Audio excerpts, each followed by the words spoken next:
Françaises, Français, Bretons, Bretonnes, mes chers compatriotes, bonjour. Je viens vous présenter mes... Excusez-moi.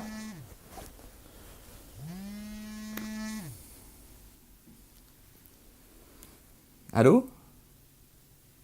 Ouais. Ah. Non, mais prends pas ceux-là. Non, non, prends pas ceux-là. Non, prends plutôt les autres, là, tu sais, ceux à la vanille. Bah ouais, c'est bien les autres. T'as vu, on les a laissés au moins 15 jours dans le frigo, on les mangeait pas, t'as vu, hein? Non, prends plutôt les autres, ceux à la vanille, ouais. Ouais, voilà, ou ceux au caramel, ils sont très bons, ouais. Excuse-moi, je vais te laisser parce que je suis en train de faire les vœux du président, là. Tu sais, le truc qui sert à rien, mais en fait, ça rassure la population, donc je suis obligé de le faire, voilà. C'est comme ça. Voilà, ok, ok, bisous. Oui, je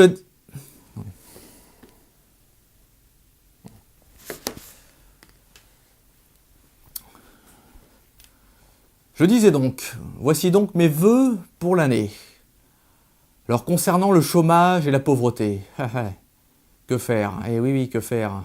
Ben moi je vous promets une chose, c'est qu'à la fin de mon quinquennat, il n'y aura plus un seul chômeur. Eh oui. Enfin je dis plus du tout. Il y aura forcément une poignée de branleurs qui n'ont pas envie de bosser, parce que le français est feignant de nature. Donc forcément, il y en aura.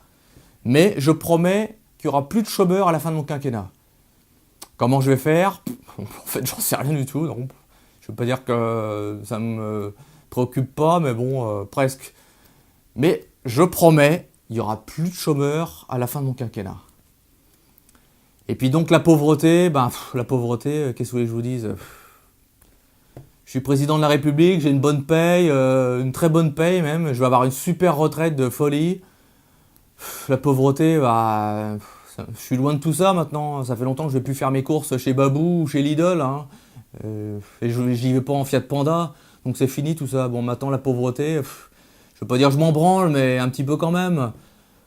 Je suis loin de tout ça, voilà. Bon, des pauvres, il y a des pauvres. Dans les autres pays, il n'y a pas des pauvres. Si, il y a des pauvres aussi. Eh dans notre pays, il y aura des pauvres aussi. Puis c'est pas grave, ça va gêner qui? Rien. Même eux, ça va pas les déranger, les pauvres. Ils vont continuer à vivre, ils vont continuer à consommer. Bon, ils consommeront peut-être un petit peu moins, mais ils vont consommer quand même.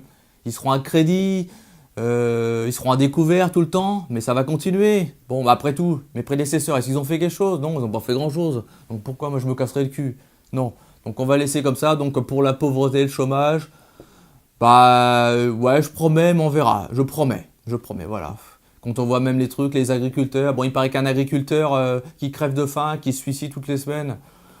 Bah ouais, mais on s'en branle un peu, quoi. De toute façon, l'agriculture, elle existera toujours. Puis même si elle n'existe plus, c'est pas grave.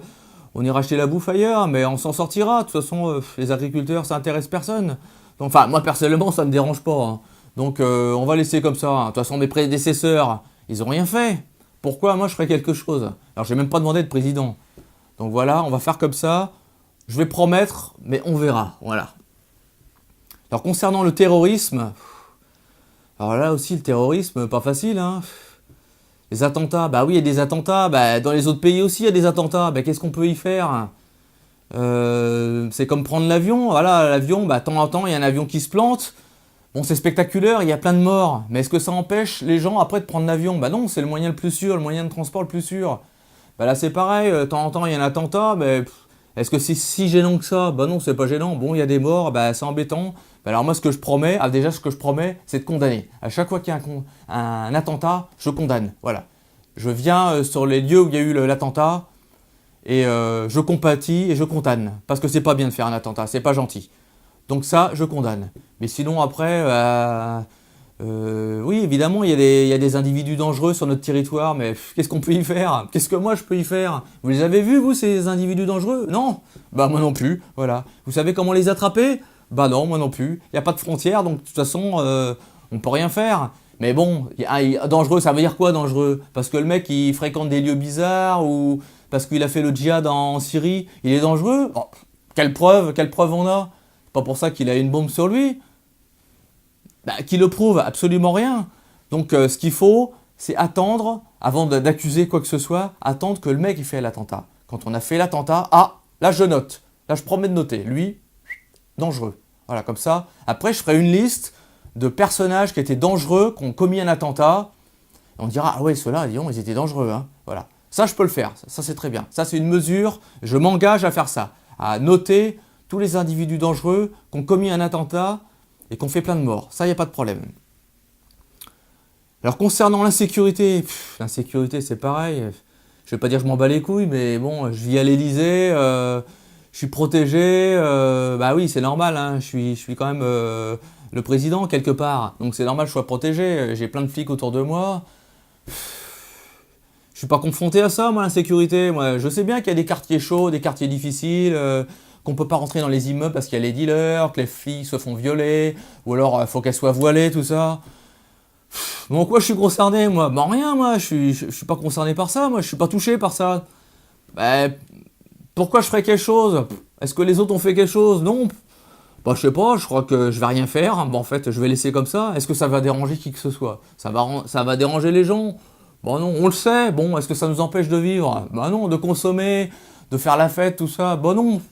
Donc, je crois qu'on va laisser comme ça. Bah, il y a des individus dangereux, bah oui. Les flics peuvent pas rentrer dans certains quartiers. Bah, c'est pas grave. De toute façon, les flics, ce que je vais faire, c'est que les autres veulent qu'on mette plus de flics. Moi, c'est le contraire. Je veux enlever des flics. Je veux réduire le budget de l'État. C'est-à-dire moins de flics, moins d'enseignants et moins de personnel dans les hôpitaux. Ah bah oui, il faut réduire le budget de l'État. Oui, il y a trop de dépenses, trop de dépenses. Donc il faut arrêter les conneries. Donc voilà, moins de flics. Donc on mettra plus de flics dans les zones difficiles. De toute façon, ça sert à rien. De toute façon, on voit bien. Si ça servait quelque chose, on le saurait. Donc ça, je m'engage à supprimer le nombre de postes de policiers et puis enseignants aussi, évidemment, parce que les enseignants, pour ce que ça sert. Et puis les hôpitaux, parce que bon, est-ce qu'il y a besoin de tant de personnel d'hôpitaux? Non, je crois pas non plus. Donc voilà, tout ça, c'est des mesures que je vais faire. Alors concernant les retraites et le temps de travail, alors là, la retraite, moi je voudrais qu'on aille plus loin en retraite, hein, qu'on travaille au moins jusqu'à 70, 75 ans. Le français, lui, il veut pas se mettre en retraite. Il est feignant, le français, ça on sait, le français est très feignant. Mais regardez, on peut très bien travailler jusqu'à 70, 75 ans, parce que maintenant, à 50, 55 ans, avant, on avait l'air d'un vieillard. Mais c'est fini ce temps-là, c'est fini les années 50, tout ça. Regardez-moi d'ailleurs, j'ai la cinquantaine, regardez, je suis encore bel homme. Donc c'est la preuve que maintenant, 50 ans, on est encore bien. Donc on peut travailler facilement jusqu'à 70, 75 ans. Mais attendez, on peut vivre jusqu'à quel âge maintenant? On peut vivre facilement jusqu'à 120, 130, voire 150 ans. Alors vous imaginez? Faites le calcul, vous partez en retraite à 75 ans. Vous imaginez le temps encore qu'il vous reste à vivre, à profiter de la vie, faire la fête et tout, faire du sport et tout, enfin tous les loisirs. Ça c'est génial, au moins vous avez cotisé jusqu'à 75 ans, et après vous avez tranquille jusqu'à 120, 150 ans, je sais pas, peut-être même plus, j'en sais rien. Et comme ça, au moins vous avez cotisé. Donc c'est bien, il faut travailler plus. Et là pareil, le temps de travail, bah oui le français 35 heures, mais c'est pas assez 35 heures. Mais le français est feignant, il est feignant le français. Il veut pas travailler, il veut pas travailler. Mais moi je veux qu'il travaille plus. Eh oui, il faut qu'il travaille plus, qu'il cotise, qu'il cotise, qu'il cotise. Moi je voudrais qu'il travaille jusqu'à 40 heures, peut-être même plus encore. Donc ça, c'est des bonnes mesures à faire. Et puis ma dernière mesure, là, elle va être dure, hein. C'est le retard du RER A, le retard quotidien du RER A. Ah là, bon bah, là c'est de la science-fiction, hein. Là c'est Star Wars. Hein.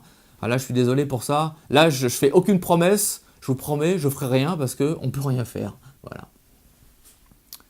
Alors chères Françaises, Français, Bretons, Bretonnes, mes chers compatriotes, vive la République et vive la France.